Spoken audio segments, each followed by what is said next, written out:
Never before in human history have we had an entire culturally shaped, like almost every single major culturally shaping institution telling young men they were crap. The more that the feminization of our educational systems, our churches, everything else, the more that has taken place, the less happy everyone is. There's a kind of idea that you're never, ever, ever supposed to just like bottle up your feelings for a bit and just get on with it, because that's bad, right? Well, what do you think about that? I think it's crap. Yes, it is appropriate for men to cry at times. It is not appropriate for you to cry in the midst of crisis. The thing that never should have entered into this conversation is, and now you're a victim. That's a core component of your identity. There are people that have made their entire careers, both professionally and politically, off of convincing people that there's no possible way they could do anything. It's destructive for the individual. It's incredibly beneficial for the political structures that benefit from them. Relax, relax. This is not an ad. I just wanted to let you know that you can watch this video without any advertising at all. No interruptions, no pop-ups, nothing. Just go to triggerpod.co.uk or click the link below and join thousands of our supporters who watch all our interviews with exclusive bonus content ad-free. Nick Freitas, welcome back to the show. Great to be back. It's awesome to have you on. We were sitting here about a year ago, I think, or something like that, in this exact same room, and as it turns out, actually in the exact same clothes, at least on our end. We had an amazing conversation about your life, military service, combat, the war in Gaza, obviously. And then we did our usual question, what's the one thing you're not talking about? And paraphrasing, you basically said, if you keep demonizing young men and, behaving towards them in ways that are unconstructive, good men, I hope that includes the three of us, are not actually going to be able to control what comes after that. I think you were kind of right. Yeah, no, I think if I remember right, it was like, yeah, young men are going to revolt, and that doesn't mean they're going to revolt in the way you want them to. It's not going to be woke, because I don't know, I think some elements of the left have finally figured out that you probably are not going to win the revolution or seize the means of production with a bunch of mentally ill people who prioritize, their mental health issues as their primary identity. You're certainly not going to do that if you have to fight a whole generation of young men that you have systematically alienated for 2 decades. But again, the hope is that good men, or that young men, revolt in a direction that says, I'm going to reject this aspect of toxic masculinity. I'm going to reject the feminization of men. I'm going to reject all these other things, and then I'm going to choose to be a good, strong, competent, masculine man who is also noble and honorable and fighting for things that are not just within my own interest, but that are true. But that's not the only option. There's other options out there. The other options are, I'm just going to punish everyone that decided to treat me this way, and so I'm going to be strong, capable, and competent so I can get what I want and screw those people. And those are the two paths before young men right now. And again, we're still not sure which one is going to actually get a critical mass, but I'm a lot more encouraged now that I see a lot more people fighting for what I think is the right path on that. And of course, I think one of the reasons that the reaction to the horrific assassination of Charlie Kirk was so strong was that he was doing that for young people. He was leading them towards God, towards family, towards children, towards service. He's going to be a huge loss going forward. He is. The thing that I'm very grateful for with Charlie is Charlie wasn't the sort of guy that just advocate for these things. Charlie was the sort of guy to create other people that would come in his footsteps or and behind him. And so he did develop a network in order to do that. And it's amazing the amount of young men, and not just young men too, like families that were saying, hey, I'm going to the church for the first time. I bought a Bible for the first time. So Charlie really did do a good job of not just pointing to the political philosophy, but actually pointing to the transcendent, which I think is essential. I have a hard time believing that any sort of political philosophy is going to be ultimately successful, completely removed from any sort of transcendent principles of objective truth and morality.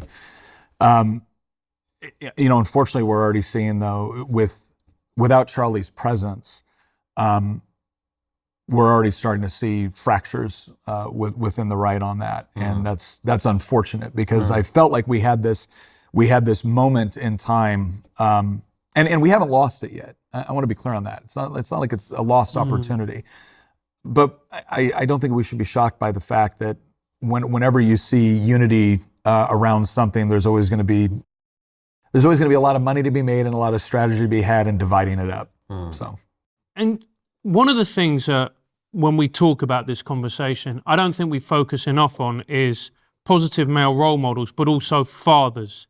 I think one of the major reasons why we see these young lads and young boys in crisis, because that's what it is a complete absence of father figures or positive male role models. Oh, no, I mean, look, this was being talked about in the 1960s in the United States.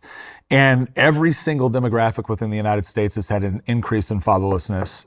It's been the least prominent within Asian communities, but every single one of them has seen a significant increase.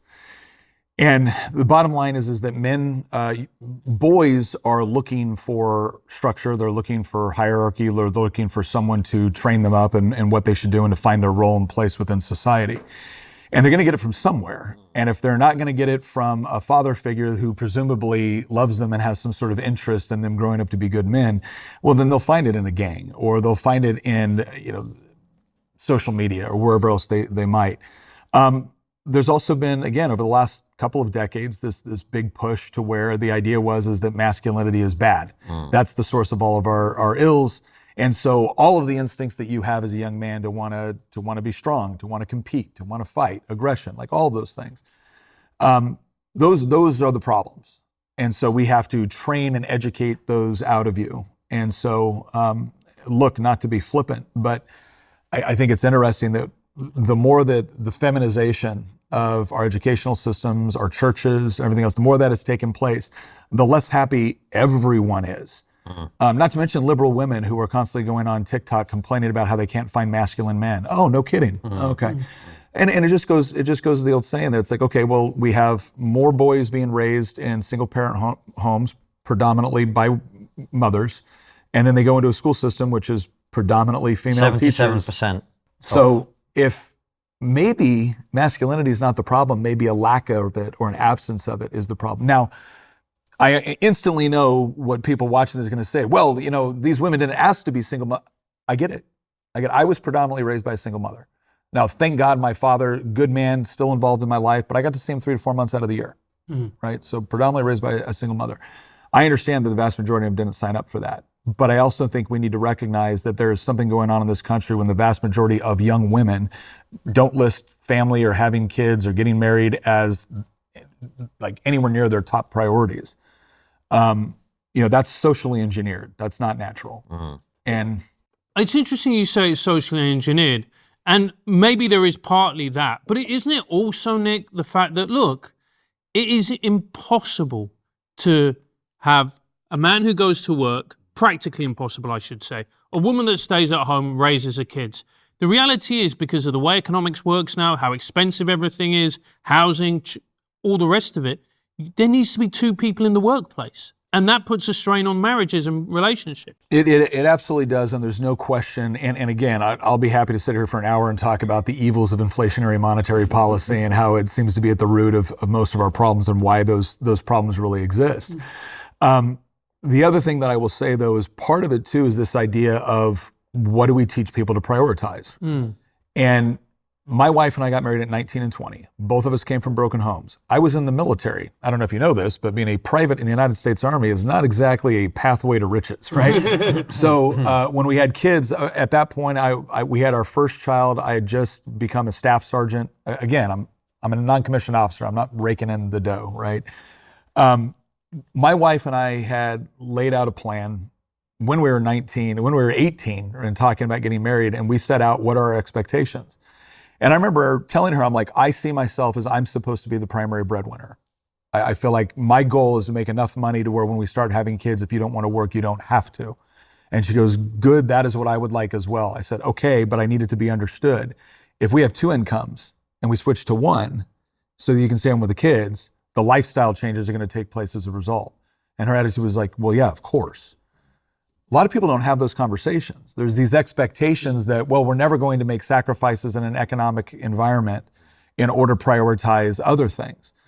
And so a lot of this, it is amazing at how much you can actually accomplish when both of you are on the same sheet of music, both of you have the same priorities and expectations. And the world, so yeah, did we make as much money, have as nice a house, have as nice clothes, furniture, car. Nope.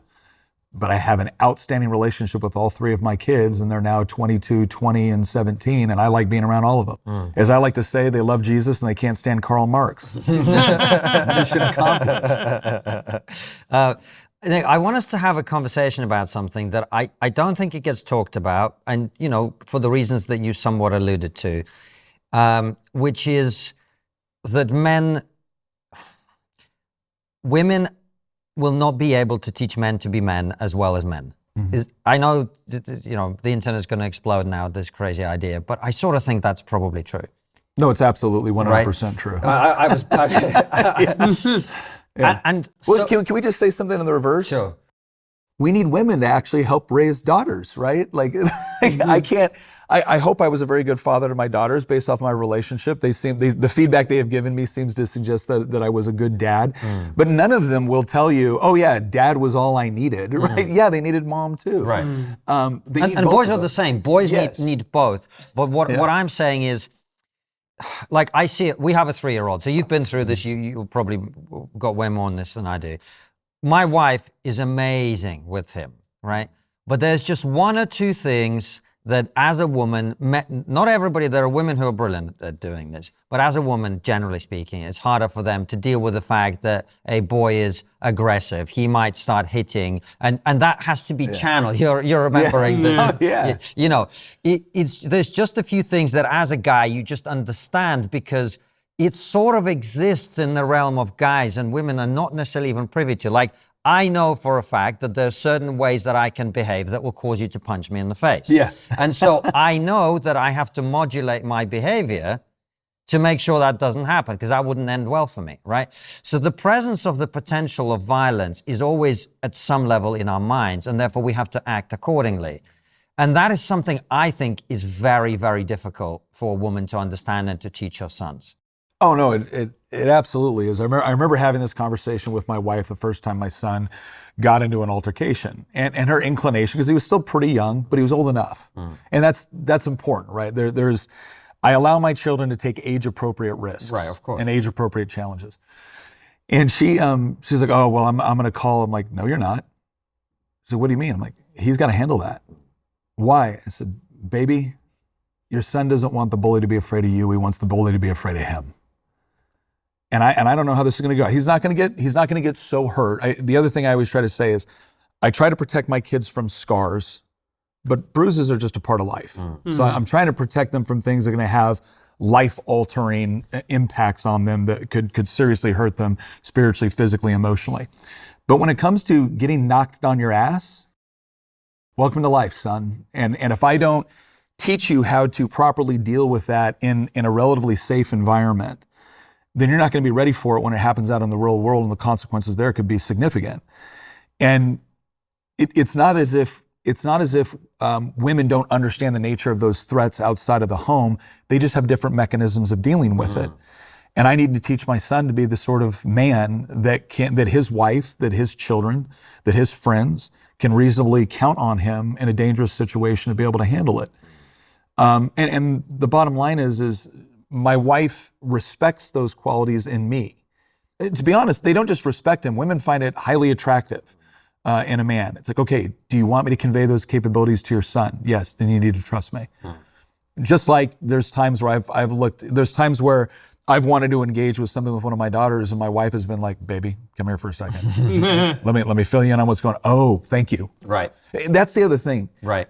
When you have mutual respect for the idea that my wife and I are not competing on raising our children, we are cooperating in raising our children, and she has special insights and experiences, and I have special insights and experiences, and we're going to utilize these because we both know that we love each other and we love our children. And so when you support one another in that process, it's amazing what you produce. But again, I was very blessed to have a wife that understood that I needed to train a son that was one day going to be responsible for providing and protecting his family. The news doesn't just tell you what's happening. It so often tells you what to think is happening. And these days, the biggest red flag isn't what's said, it's what gets left out. That's why I use Ground News. It's the only site and app that compares coverage from across the political spectrum and highlights which stories are being ignored entirely. See for yourself at ground.news/triggernometry. Their blind spot feed is one of my favorite features. It surfaces around 20 stories a day that are being overlooked by either the left or the right. It's a simple but powerful way to track media bias in real time. Like this. NIH scientists recently published a declaration criticizing Trump's cuts to public health research. That's a major move, and yet only 2% of the coverage came from right-leaning outlets. A new study found that 2024 saw the most armed conflicts globally since 1946, a staggering statistics. But you would have missed it if you'd only read left-wing news sources. Ground News gives you the full picture. Headlines, ownership, bias ratings, and context. So you can actually understand what's going on, not just react to what you're told. Head to ground.news/triggernometry for 40% off their Unlimited Advantage plan, the same one we use, and start thinking for yourself. And the other thing as well, I think, and by the way, your point about how men and women can teach, when my son was a baby, I was just standing there observing and making notes, oh, she did that, okay. And by her example, she showed me all the stuff that you're supposed to do in that time. So we learn from each other. But when we're talking about young boys, and you talked about fatherlessness, lack of male role models, I think this is where some of these things are coming from, because the other thing is men are just fundamentally, I think, much more comfortable with aggression. Yeah. We just know it's part of life, whereas for a woman, it's a very unpleasant thing to even deal with, particularly male aggression. I saw this great clip of a friend of mine called Paul Attia, Peter's brother, and he talked about the fact that his boys were in some kind of fight. It got very intense, and he basically helped them see that aggression is great when you're defending your brother from a wild animal or whatever. And that's, I think, another thing that has perhaps been suppressed, where you now see it come out in unpleasant ways, where it's like you haven't been taught that aggression is useful and good, just it's got to be channeled right, because sometimes I feel the female reaction is to just go, let's shut this down, Yeah, well, and the problem is that you can't totally shut it down. You can't extinguish it. No. And you don't want to, because no civilization in history has ever been protected by docile, weak men that were afraid of conflict. That's just not how that happens.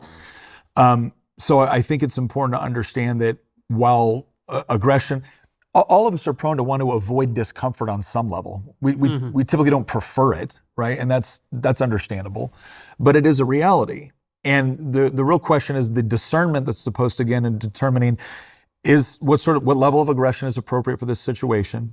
Why am I utilizing this level of aggression? To what extent do I plan to use that aggression, right? Is it till he stops moving, or what is it? Or is it just to where he's restrained, whatever it is?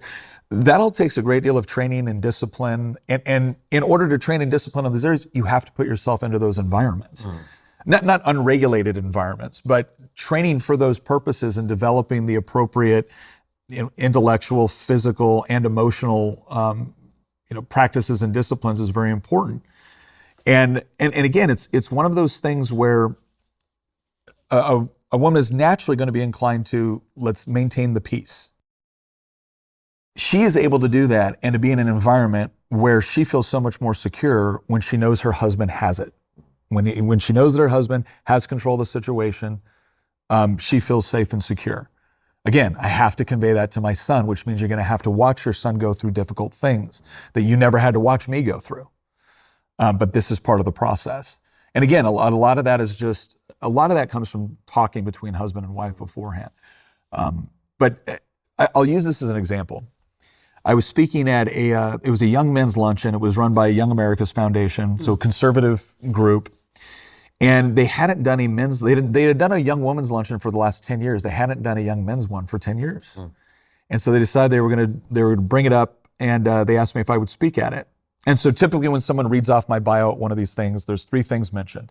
Nick was a former Green Beret combat veteran. Nick has served 10 years in the Virginia General Assembly, and Nick has a sizable social media following. Now, in this group of young men, the vast majority of them either are involved in politics or want to be involved in politics professionally on some level. They want to be on staff, they want to run for office, whatever it is, work for a think tank. And then some of them also are interested in joining the military. But out of a room of 300 young men, I would say maybe 10% were interested in the military. All of them were interested in politics on one way level.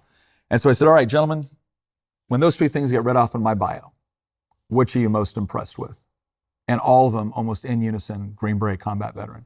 So isn't that fascinating? The vast majority of you in here are not going to join the military. You respect the military, but you're not interested in serving in that capacity. And even if you are, you're not necessarily interested in doing what I did within the military. And yet, every young man in this room thinks that's the most impressive thing. Why? Because that's the credential that is listed off about me that suggests to you that if someone violent were to come through that door right now, I would know what to do about it and probably come out on top, right? If that is the instinct that I believe God has written into all of us, well, then maybe we should take some cues from that. Not because we've all got to be soldiers or, UFC fighters or whatnot, because we're not. We're not all supposed to do that. We're not all called to do that. But maybe we should all recognize that there's something in you that wants to be able to have some capability and capacity for this. And so you should start asking yourself, what do I need to do in order to properly develop and train that? Because it isn't all just physical. If you are physically strong, you're able to shoot, you're able to fight, but you're a freaking idiot, you're going to lose more than you win. If you don't have any control of your emotions, you're a monster. You're now a terror for your family, for your community, for your country. But if you line up all these things, like if you have a strong spiritual bearing which says, I know why I have these, I know why God gave me these desires. I have the intellectual capacity to be able to read a situation and know when to use them. I have the emotional maturity to understand when to restrain myself and when to utilize what I need to. And I have the physical capability and capacity to actually execute it. You are now the sort of person that can be dangerous on behalf of the things you love, but never to the things you love. But it takes all of that. And regardless of what you do, I always think there's something beneficial about young men embracing that part of their personality, embracing that part of their masculinity, and developing it to, an appropriate level for what they want to do in their lives. And it's so interesting you talked about the physical aspects of men, because one of the things that I noticed, so everybody knows this, but I'll repeat it. So I used to teach, and particularly... Whoa, what? Yeah, I know. Look, this is a good thing. Yeah. But in one part of East London, in a place called Newham, where majority of my kids didn't have a dad. And I used to see my kids come in. I used to teach year 6 with 10 and 11-year-olds. I used to see them come in at 10, and mum used to be able to control them. But 11 and 12 is when the gang started to circulate, because the boys started to go through puberty. Mum couldn't control them anymore physically. Dad wasn't there. They are craving male camaraderie, approval. And if mum can't control them, then the boys are going to leave. So this male dominance, and people may be uncomfortable or squeamish about it, it's really important, particularly from an older male. This part is, I think growing up in an environment where I'm 46. So I grew up in an environment where we still revered traditional masculinity on some level, but you definitely had, the feminist waves coming in and whatnot. And there was kind of these notions about humanity and human nature and what we could train and what we could engineer through the right programs and education. And I think we're getting back to a point where people are starting to recognize that, yes, nurture matters, but so does nature, right? So does nature. And instead of us arrogantly presuming that we've just reached this level of either enlightenment or scientific knowledge that we can just negate all of that and run people through the appropriate programs and get the results we want. Okay, we're several decades into this experiment. How's it working out for us? Maybe the thousands of years of human history that came before us have something to teach us about human nature. Not that we have to adopt everything that came before us, but as C.S. Lewis likes to point out, the chronological snobbery of the moderns who think that, well, we would never behave that way because we're just so much more enlightened. Like, okay, yeah, go ahead and, what is it, 9 meals? You're 9 meals away from chaos. So I think we need to appreciate the fact that this seems to be a common phenomenon among the males of the population across space and time and culture. And the real question we have to ask ourselves is, okay, again, maybe God put it there for a reason. Maybe there's some positive manifestations of this. And maybe our job as parents, as fathers, as mothers, as a society is to help direct things in those positive manifestations. One of the most bizarre things about this whole concept of toxic masculinity, right? Let's see if I can get canceled here real quick. There's a point to it. The point to it is, I'm going to look at these masculine traits and I'm going to ask myself, are there negative manifestations of those masculine traits? Yes, of course. Of course there is. Okay, good. Do I want to avoid the negative manifestations of the masculine? Yes, of course. But don't make the trait itself the problem. The trait itself is not toxic. It's the way it's manifesting, right? Because I could just as easily say the same thing about femininity. Yes, there are things that we generally associate with feminine traits. Are there negative and positive manifestations of those? No. How dare you? Right? Yeah, of course there are. Of course there are. All of us know and are sometimes represented by insufferable women, right? But the point is that just like masculinity is not toxic for the traits that it contains, neither is femininity toxic for the trait it contains. But like anything else, aggression is a good thing when I'm using it to protect innocent people from those that would cause harm in them. It is a bad thing when I'm using it to exploit and hurt innocent people in order to get what I want. And that used to be something that we just kind of understood. And it's such a profound point because these traits are inherent within men. They flow through all of us. You can use them for positive or you can use them for negative. But if, as a society, you demonize those traits and you effectively drive them underground, you're not going to get rid of them. And what these traits are actually going to do is they're going to end up mutated. They're going to be like a bone that doesn't grow properly. And as a result of that, what is going to come out is not pretty. So if you think about aggression, male dominance, pride, desire for success, I mean, all of those traits can be used to describe Andrew Tate. And maybe Andrew is a result of a society that has demonized men and the instincts that we have to such a point where they naturally gravitate towards a character like that. Well, I think, so first of all, I think it's absolutely true that when it is one thing to not teach a young man the way to develop those traits. It is another thing to demonize those traits, right? When you fail to teach them, they might go to a gang or they might do something else, who knows. When you demonize them as a society, you actually pervert this entire process in a way that is far more dangerous. It's almost like this, you read the stories of some of the most ruthless, brutal serial killers, and what do you find? You typically find people with not always, typically find people that really, really weird, strange, bad, domineering relationships with their mother, either absent fathers or kind of like really, really weak, docile fathers. And so that manifests that, so now that you've put them in a completely feminized environment, that created a positive result. No. They have this incredibly perverse way that they look at women. It's not at all healthy. It ends up being brutal and even murderous at times.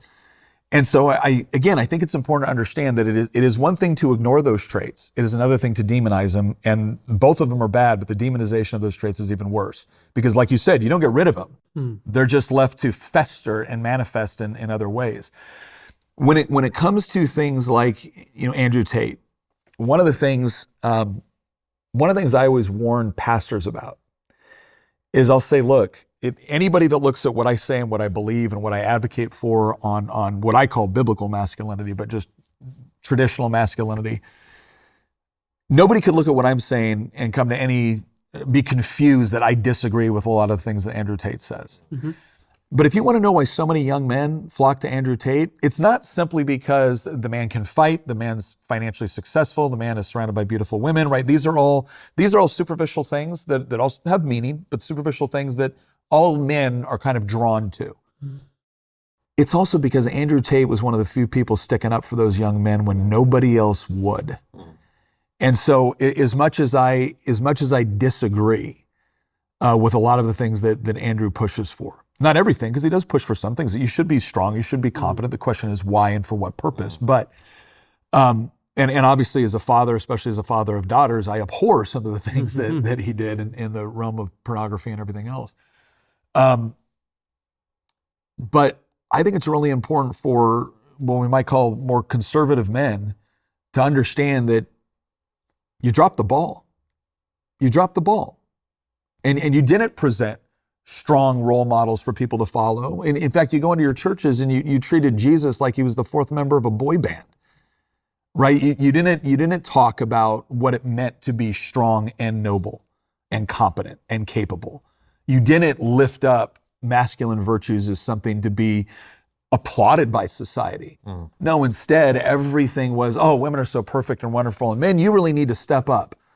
Do men need to? Yes, of course we do. Stepping up is something that we have to. In fact, when you hear the phrase, be a man, every single one of us automatically got a picture in our head of what that means is that I will get the job done, I will keep my word, I will do what needs to be done regardless of pain, of discomfort, of danger. That's what being a man is, right? Well, last time I checked, real hard to maintain civilization if you're not actually living in a civilization which elevates those characteristics as something to be truly admired within society. And yet we did the opposite.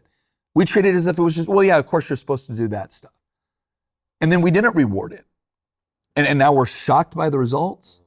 And now you're shocked by young men that are finding other men that are a little bit farther down the path than they are, who have experienced some level of success, who have experienced some level of discipline in aspects of our lives that they find meaningful. And they were sticking up for them and you weren't. So don't be shocked. And before you go heavy on trashing that, you better be able to provide an alternative. What are they fighting for? Have you provided an alternative worth following? Or are you just trashing that guy? Because I can tell you real quick what young men who have been starved for mentorship are going to choose. And so I'm very encouraged, though, because I do see a world where you got guys like John Lovell, former Ranger Regiment, Warrior Poet Society. There's no question that man knows how to handle himself in a gunfight. He also knows how to handle himself in a marriage and with raising kids.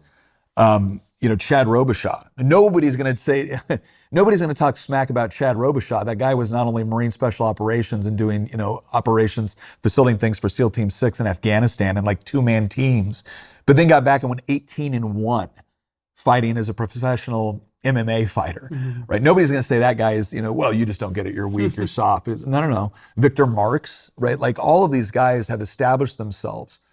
And this is important for me too, because one of the things I tell people, again, I tell pastors a lot when I'm asked to speak to them is, I was always raised in the faith, but it wasn't very active in my life when I was a young man because I associated with a lot of other men that I thought were weak.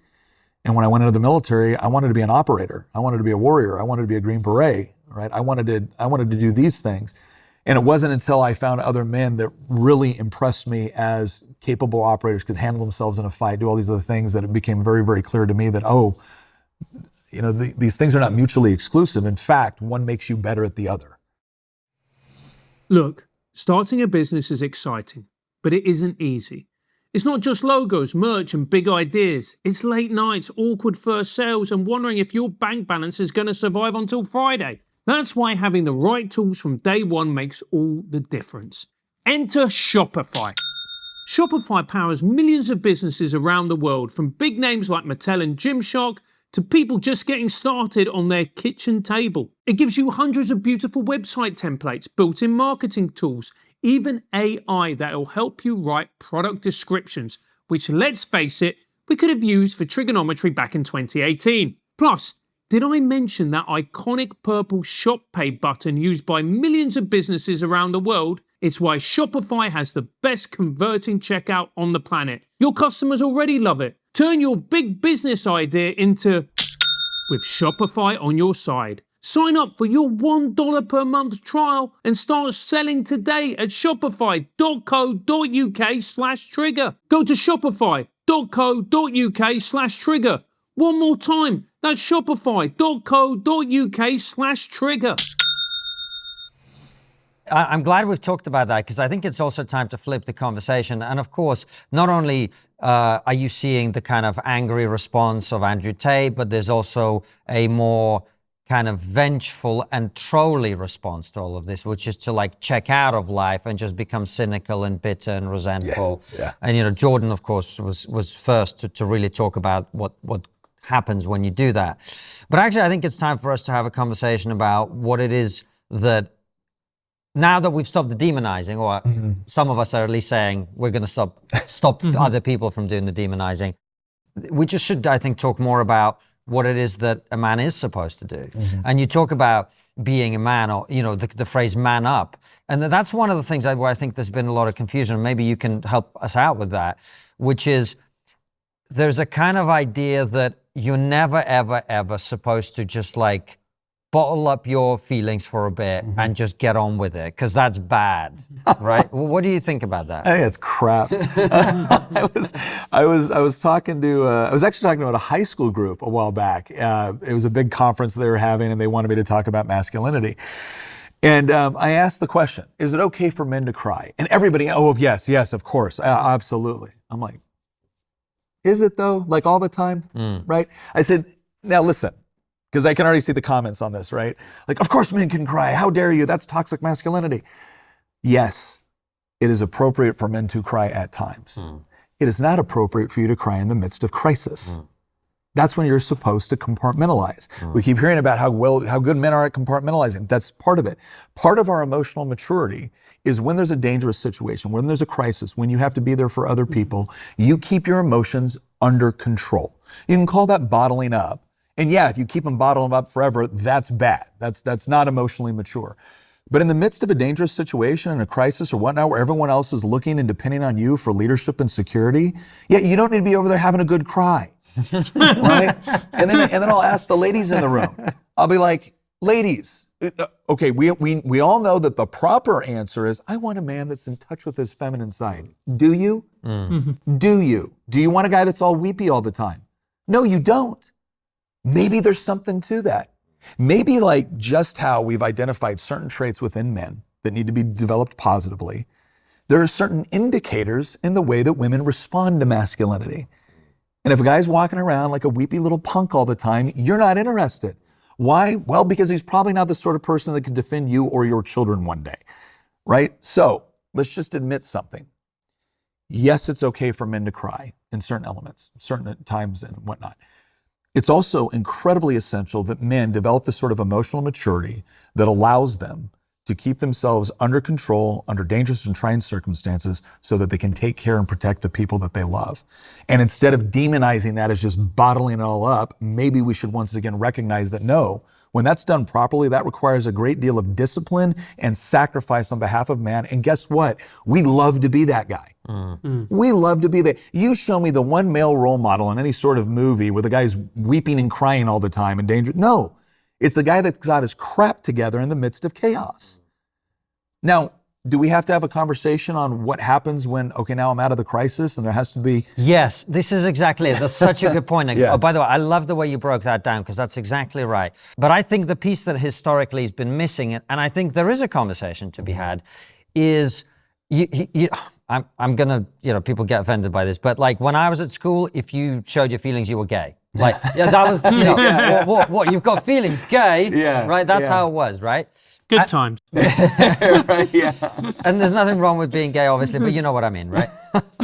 And that's maybe a bit, what I do actually feel we have made progress, which is men have been encouraged to have a conversation, maybe with other men, and go, I was really struggling there for a while, or I've been through this terrible thing, and to share that.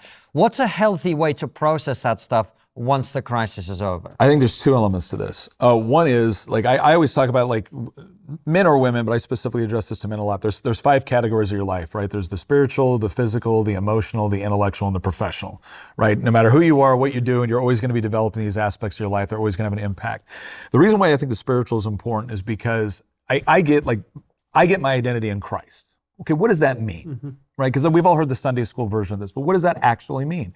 Well, it actually means I have a transcendent source for my identity, my meaning, my purpose that never goes away. Right? So was I proud of being a Green Beret? Yes. I'm not a Green Beret anymore. What happens to my identity if everything is just encapsulated by that? You see, okay, I served 10 years in the Virginia General Assembly. I'm proud of that. Look, I've met people that their entire identity is wrapped up in being a politician, and they're typically the people you don't want to be in power. So the reason why having something rooted in something that provides objective truth, objective morality, transcendent meaning and purpose, the reason why that's so important is because it actually gives me an intellectually consistent way to explain suffering. I'm not confused by it. I'm not surprised by it. I wasn't promised to no suffering in life. I was promised quite the opposite. And so when it happens, it's like, okay, how do I deal with it? Right? I don't automatically look at it as, oh, this is some source of great cosmic injustice and something must be done. No, it's part of life. I got to deal with it. How do I deal with it effectively? And how do I deal with it in such a way where I can also protect the people that I love? So right off the bat, when you have that sense of identity, meaning, and purpose, then no matter what you go through, your core is there. And that's critical. It's absolutely critical. I watched so many guys that were just incredibly good operators, incredible soldiers. They get home, their marriage breaks apart, their relationship with their kids breaks apart, their career suffers as a result, and now everything that they got any sort of identity or meaning from is gone. And it's a really easy step from there to a whole lot of self-medication and self-destructive behavior. So that's the first one. It's important. And the reason I say that is because I have so many people like, I love everything you say, just leave God out of it. No, right? The second part is fostering strong, good relationships with other friendships with other men. I think a lot of times that helps too when you have other men that, again, they don't have to have all the same experiences that you do. And I think this needs to go, I think there's three components to this. You need mentors, you need peers, and you need mentees. So obviously when you're younger in life, you have more of those mentors and peers. And as you get older, you start to get more of the mentees, where you're now sharing your experience and helping them navigate these problems. And the reason why that third component is important is because, one, that's what provides the next generation with the capabilities to be able to do what they need to do. And we keep this whole civilization thing going in the right direction. But it's also one of those things when you're thinking about, when you're getting mentorship from someone that you trust, when you have other peers that rely on you and you can rely on them, and so you have that shared experience. And then when you have other people that you're going to be responsible for bringing up. Again, as a father, this was critical. I recognize that my son is replacing me in this world. And I better conduct myself in such a way as to be worthy of his admiration, as to be worthy of him following the path that I've laid out and then making one his own. And so I think when we develop those kind of relationships where we can sit down and we can talk with somebody that, again, you have that, I think the shared faith really, really does matter. I really do think. I think it provides a common place, a common reference point that goes beyond either of you and your experience. I think that's really important. But being able to sit down with someone like that and being like, dude, I just need to talk. You're not going to have a ton of friends that you do that with. I'm a little bit skeptical, and by a little bit I mean incredibly skeptical of modern therapy. And it's not because I don't think there can be benefits to therapy. I absolutely do. But I think you got to be real careful with who you trust going into that environment. We had a lot of operators that went into traditional therapy, and it was like they were getting therapy for women. And they were treating guys that had served overseas in difficult situations as if they were broken toys, or oh, you're broken, we're going to fix you. Screw you. One of the most effective ways that I saw with a lot of men was this program they had done where they were trying to teach, highly trained operators how to deal with all the stress and whatnot that was coming in and impacting their marriage and impacting them as a father and everything else. And they found that when they front loaded it into, this is going to make you a better father, it was emotional, it was gay, right? it was gay, 90s kid, right? Yeah. But when they said, hey, look, we're going to run you through, we're going to run you through these stress exercises. And the reason why we're going to run you through and we give you these techniques in order to deal with this stress is because look what just happened to your shot group. So they're going through the shoot house, their shot group goes to crap, and they're like, how do I fix this? Oh, you fix it by doing this, this, and this. This is what happens to your heart rate. This is what your mind's doing.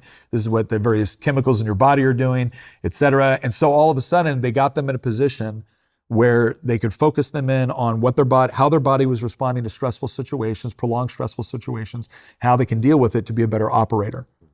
Oh, by the way, these are the same things that are going to impact you. And you don't just have an obligation to be a good operator. You have an obligation to be a good man, a good husband, a good father.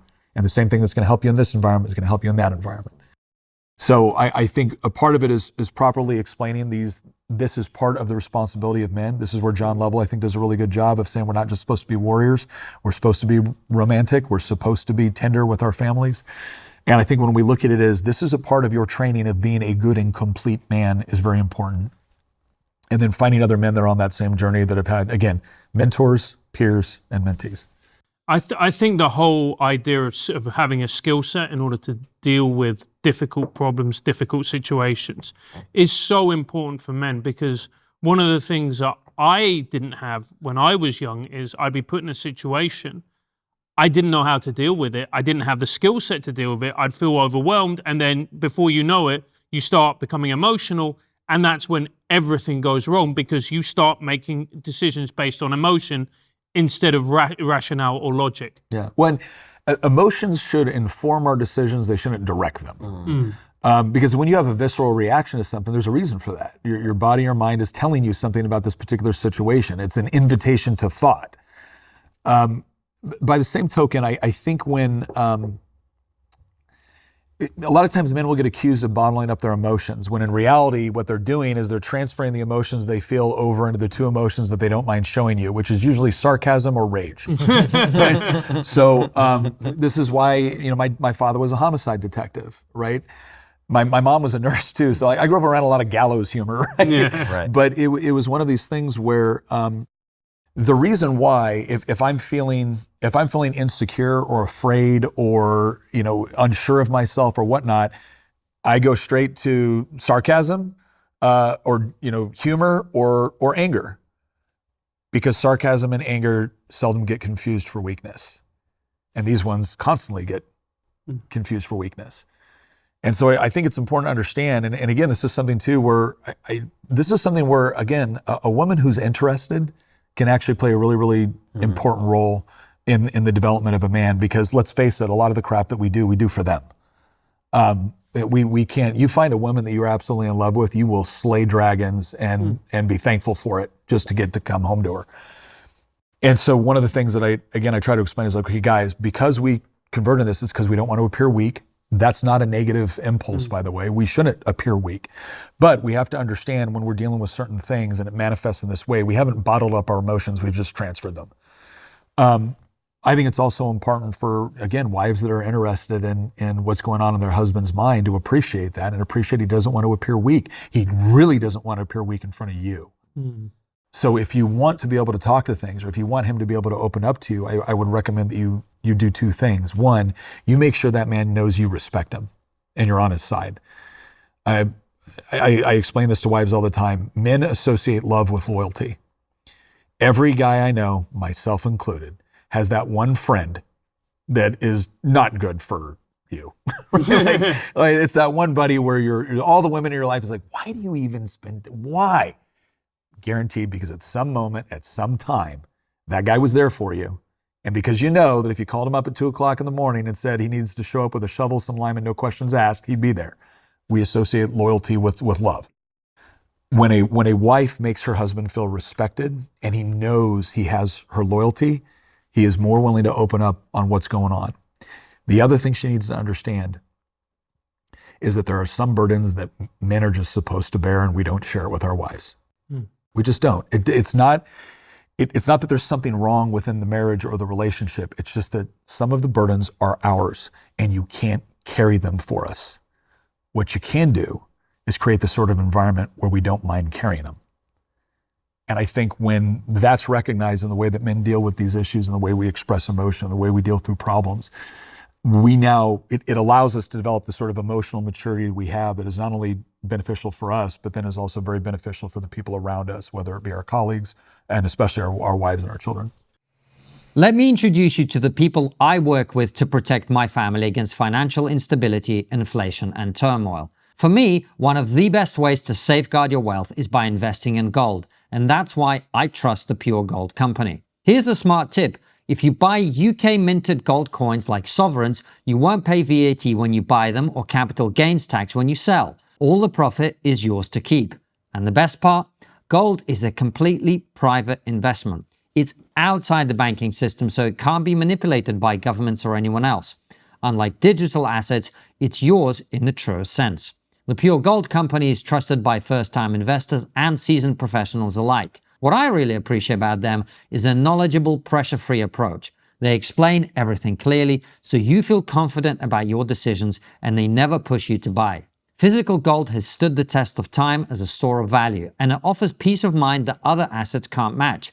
It's reassuring to know that even if the banking system falters, your gold and its value remains safe. Whether you're looking to diversify your investments, protect your savings, or just gain the security of owning a real physical asset, we highly recommend the Pure Gold Company. Click the link in the description or go to pure-gold.co/trigger to get your free copy of the investor guide. That's pure-gold.co/trigger. Take control of your financial future today. I think that's so important. And one of the things that I get really worried about, Nick, is when we associate our emotions with who we are, and also we turn them into identities. Yeah.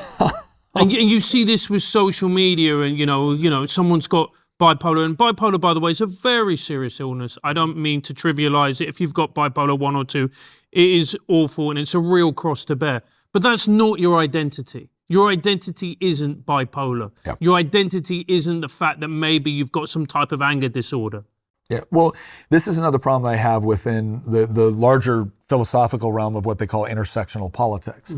So the generous definition of intersectional politics is the understanding that there have been historical injustices, oppressions, and depending on what sort of groups that you fit into, then theoretically you could have been subject to more of those oppressions or more of those, systematic racism or sexism or whatever else.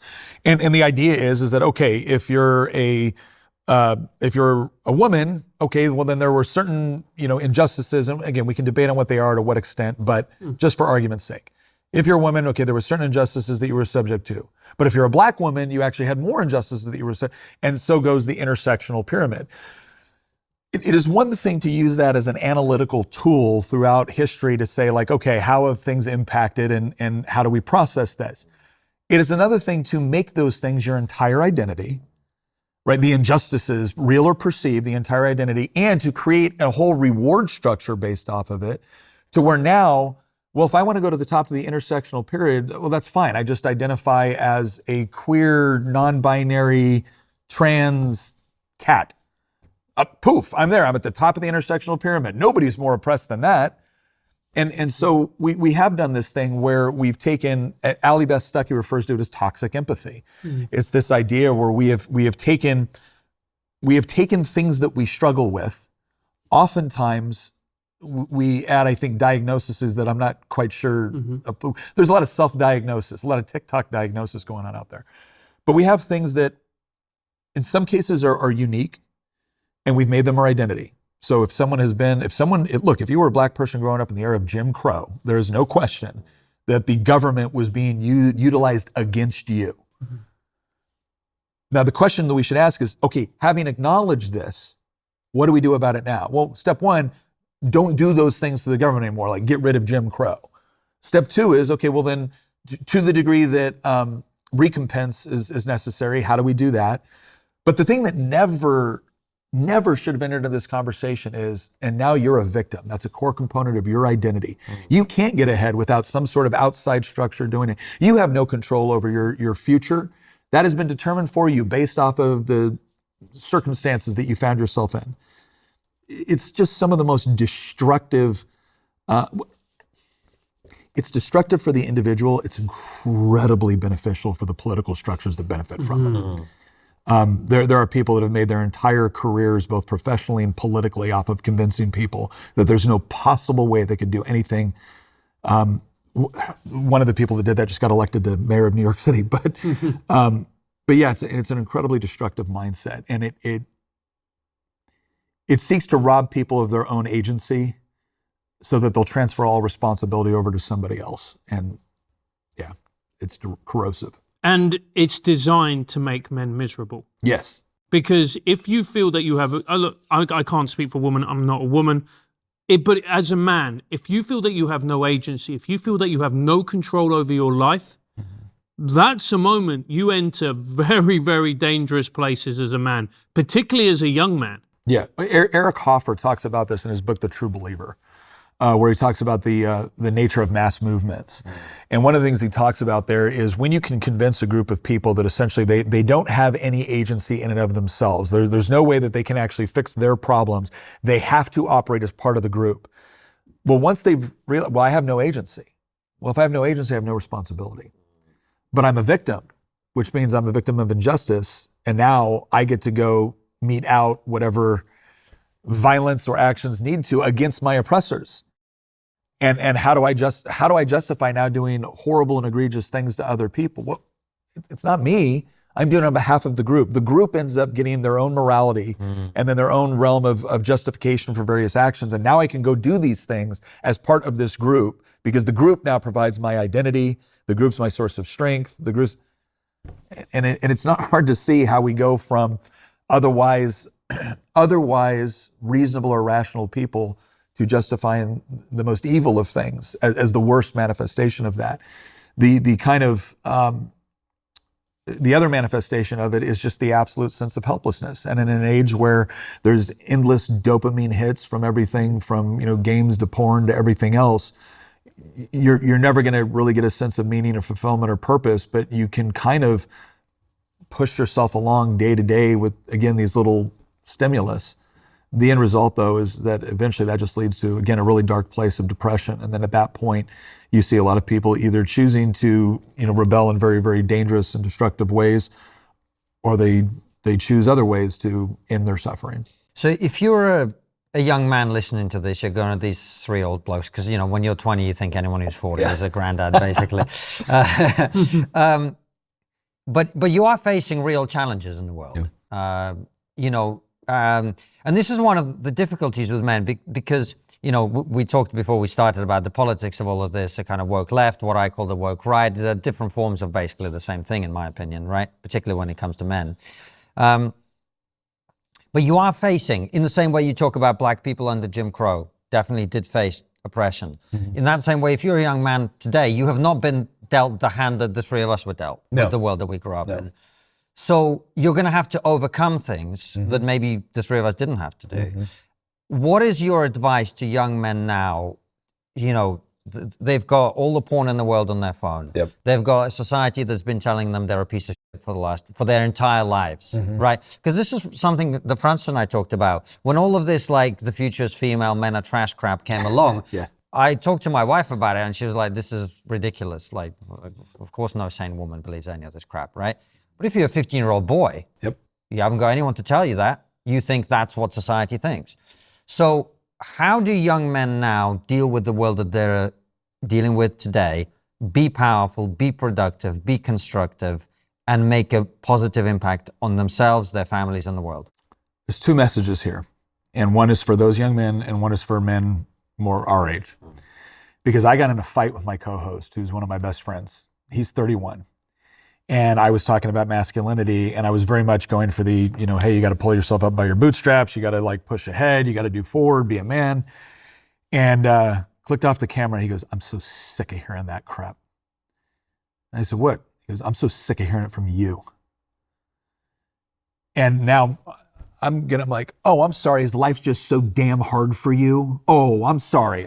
Where were you at 25? Because I was sitting behind a 50 cal machine gun in Iraq. You want to bitch to me about how tough life is? Let's talk about it. And he goes, you know what, Nick?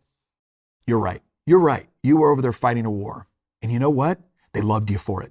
They loved you. You were a man. You were a warrior. You had a beautiful wife waiting at home. You had kids that couldn't wait to see you again. He goes, I don't pretend for 1 second I know what it's like to fight a war the way you did, but you don't get to pretend that you know what it's like to be told your entire life that every single instinct you applied on that battlefield, every sort of instinct that was rewarded by a wife and a child and a grateful nation. I don't know what any of that is. That's what I'm going through. And I had to apologize because I'm going to tell you right now, war sucks. But that sucks worse. That sucks worse.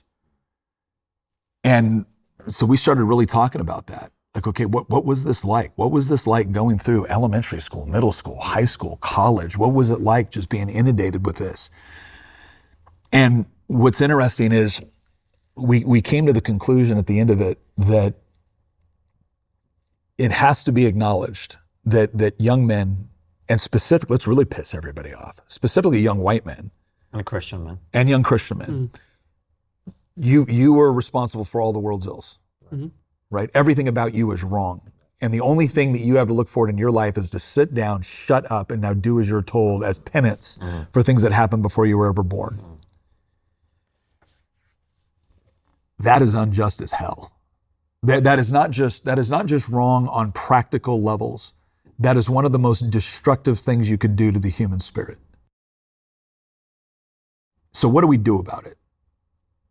So I would say for men my age, we need to understand that the unique trials that we went through are our unique trials. And our fathers went through different ones, and our grandfathers went through different ones. But the one that they're going through is actually really, really unique. I would argue that never before in human history have we had an entire culturally shaped, like almost every single major culturally shaping institution telling young men they were crap. That's unique. And so respect what they're going through is very, very difficult in that sense. And yeah, they might have more creature comforts, they might have more technology, they might have things that appear to make life easier that we never dreamt of when we were their age. But would you trade any of that for a real sense of meaning and purpose? I sure as hell wouldn't. And so that's what they're looking for. That's what they're looking for. And they want the challenges. There's a reason why young men are going back into the church in bigger numbers that we haven't seen. The church attendance has been on the decline, especially among men, since the 70s. It has now started to reverse for the first time in close to 6 decades. Why? They're looking for meaning. They're looking for purpose. They want the truth. They want something worth fighting for. But they got to come alongside people that actually understand what they've just gone through and what they're rebelling against so that it can be moved in the right direction.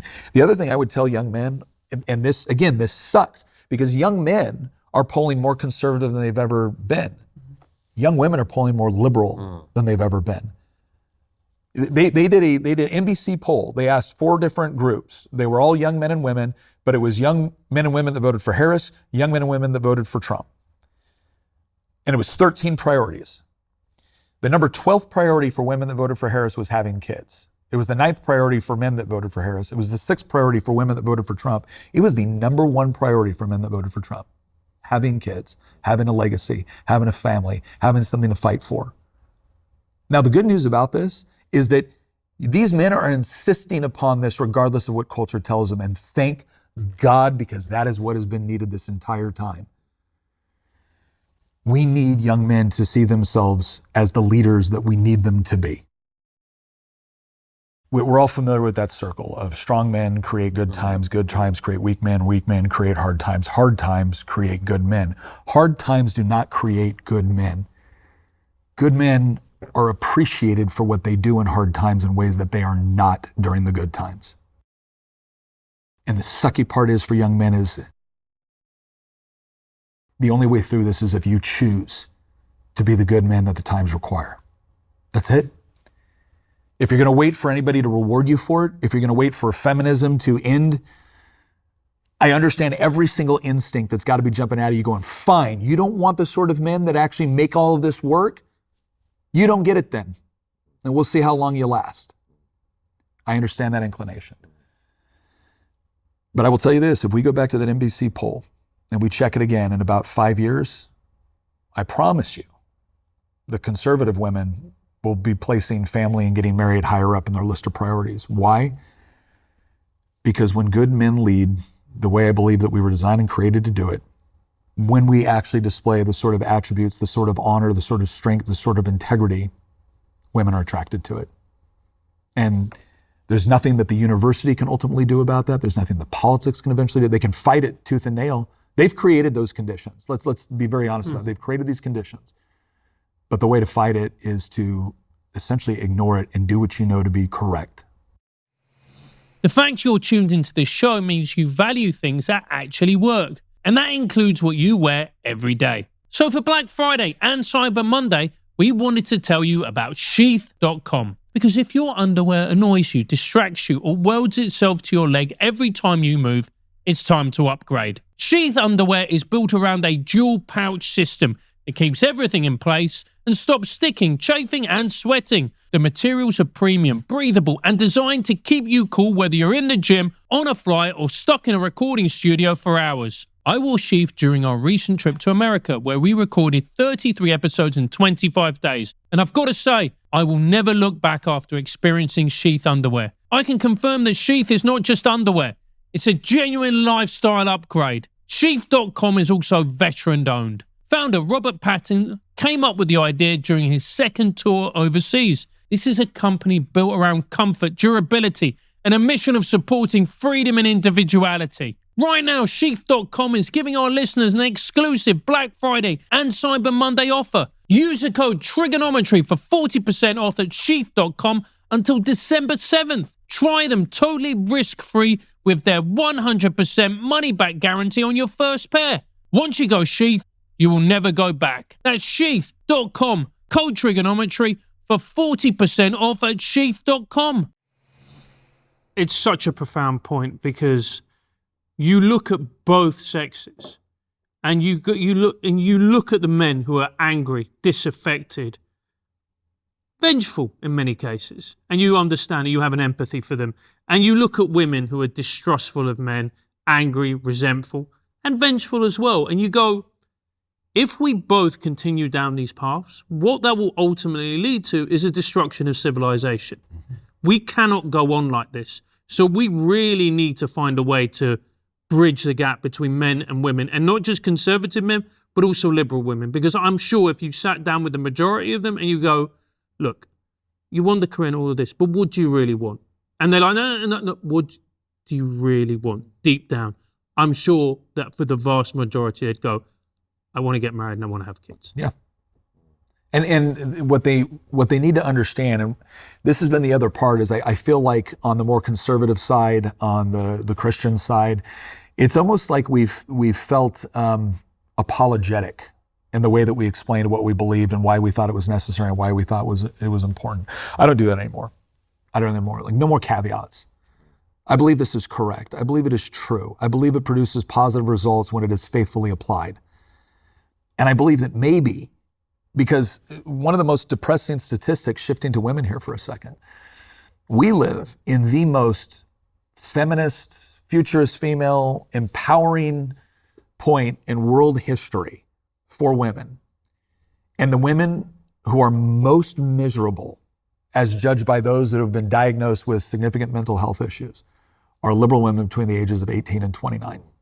It's over 50%. Over half of the women that you think would be celebrating all of the victories that have been achieved. Nope, it's the women that have embraced this philosophy the most completely that are the most miserable with the results of it. So maybe at some point it's time to just say, you know what? I don't care how many studies you throw at me. I don't care how many experts, right, within the gender studies department tells me I'm supposed to feel this way. I don't. It's not working. And yet, when I look at that couple over there, that seem to be strong in their faith, strong in their relationship. They're not competing with one another as husband and wife or man and woman. They're cooperating with one another. They're respectful of each other's roles. Not to say that all the roles have to be the exact same way, but no. My wife likes to joke that if you go read the Proverbs 31 woman, that's the most intimidating woman she's ever heard of in her life. So no, it's not this idea. It's not an aesthetic or a fetish when we talk like the trad wife or the traditional. It's not that. It's the idea of, if you're willing to entertain the possibility that maybe, just maybe, we were created for very specific and important roles that are not supposed to be competitive, they're supposed to be cooperative. And when we embrace them, instead of doing everything within our power to rage against them because our professor told us to, when we actually embrace them, we're all happier. We all feel a greater sense of meaning and purpose. It doesn't mean that everything ends up perfect. I love my wife. I love my marriage. I love my kids. It doesn't mean we've faithfully executed everything that I've just talked about here without any flaws. No, we have screwed it up. But I think one of God's greatest gifts is an imperfect but faithful attempt to apply these principles is blessed way beyond the value of your individual effort. And I think if we can convince people of that, not just in the arguments that we make, but in the way that we actually live our life, we're going to be able to show a lot of young people a way out of a darkness that they've been feeling for a long time right now. And I think there's reason to be hopeful, not least because, as you said, the experiment's been run for long enough now, and no one wants to talk about this because you're going to get, hey and whatever. But I can tell you, just from speaking to people, that if you talk to women our age and a little bit younger who didn't have a family, who didn't have kids, who were at the very forefront of the, strong, confident, whatever the language is, right? It's a tragedy, but a lot of them, actually, if you speak to them in a trusting environment and they're honest, they're not happy with the choices they've made. And that's a thing that people don't like to talk about because, particularly for women, it's obviously a very sensitive subject. And once you've made a certain choice, it's very unpleasant to have to acknowledge that reality. But I believe we're going to see people like that on our show over time who say, actually, I made the wrong choice and I was brainwashed into doing it. And I'm not for any moment saying that every woman has to make the choice that the three of us approve of. No. But I'm just saying I'm hearing a lot more of that than I've ever heard before. The way I've tried to explain it, because you're right. When you've made your political philosophy your identity, asking someone to give it up feels like a part of you is dying. Right. And the way I try to explain this for anybody that at least is willing to give me a good faith audience, I am not trying to beat them in an argument.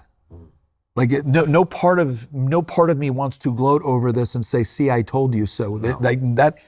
That could not be farther from my intention or desire. I honestly believe that there's something to all of this. And just as if I would try to warn someone from running, just as if I would try to earnestly warn someone from running into a burning building, that's what this is. I want you to avoid the burning building, not so I can say, "See, I told you so," but because it sucks. And this is perhaps even more important, it's not just about avoiding things that are going to cause you pain. It's about truly getting to appreciate the beauty and wonder of what it is to build a life with another person, to have kids, to watch them grow. Like I'm at a phase of my life now where all my kids are graduated from high school. I've walked a daughter down the aisle. My son is now in the military. I'm watching them go through these milestones in life, and I'm watching them be confident in their faith, what they believe, what they want, their values. And it is so incredibly rewarding. It's just that I am now, I'm now looking forward to being a grandfather here probably in the next couple of years. And it's one of those things where I am getting to watch a legacy being built in real time. And man, if you want something that just worth fighting for, that's what I'm trying to convince people of. Not that I'm right, but that this is worth it. Well, Nick, we appreciate you, man. You're a great voice in the space. Responsible, principled, dignified. You've thought a lot of these things through, and you speak from the heart. So we appreciate you, man. It's my pleasure. Thanks for coming on. We're going to ask you some questions from our supporters. But before we do, you have another opportunity to absolutely nail the next year and predict what the next biggest problem is going to be. What's the one thing we're not talking about that we should be? Before Nick answers a final question at the end of the interview, make sure to head over to our Substack. The link is in the description, where you'll be able to see this. What is the most important thing I should teach my son? From the perspective of someone with experience in the military, what is your opinion of the ongoing tensions with China? What's the one thing we're not talking about that we should be? We are reaching a point in the West, and I do not relish saying this at all. I'm not advocating for this. I'm just observing it. We're reaching the point in the West where it is going to become very, very difficult to peacefully reconcile our differences. The worldviews that are battling it out right now, and again, I'm always trying to be very specific in saying this. I don't see other people as my enemy, but I do see other ideologies that I despise and hate and think are evil, and that we can't peacefully coexist with. So my job is not to defeat people that believe those things. My job is to hopefully convince people to stop believing in those things. But we're coming to a point where there is either one side's going to win, or there's going to be some sort of forced separation, because I will not live under the things that they are trying to impose. I won't. I will use every single peaceful measure I possibly can through voting and through elections and through argumentation. But I've seen what they want, and I've seen what they're willing to do to get it. And there is a point where I'm not going to comply. Can you be more specific?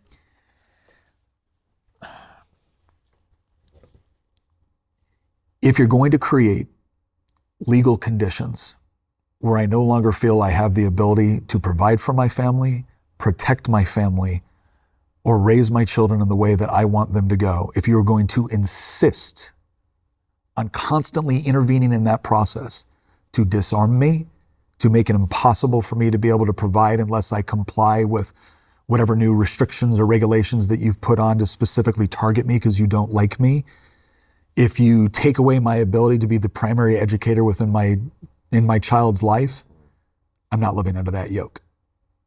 And so there's a point where, again, I don't think we're at it yet. I don't think we're at it yet.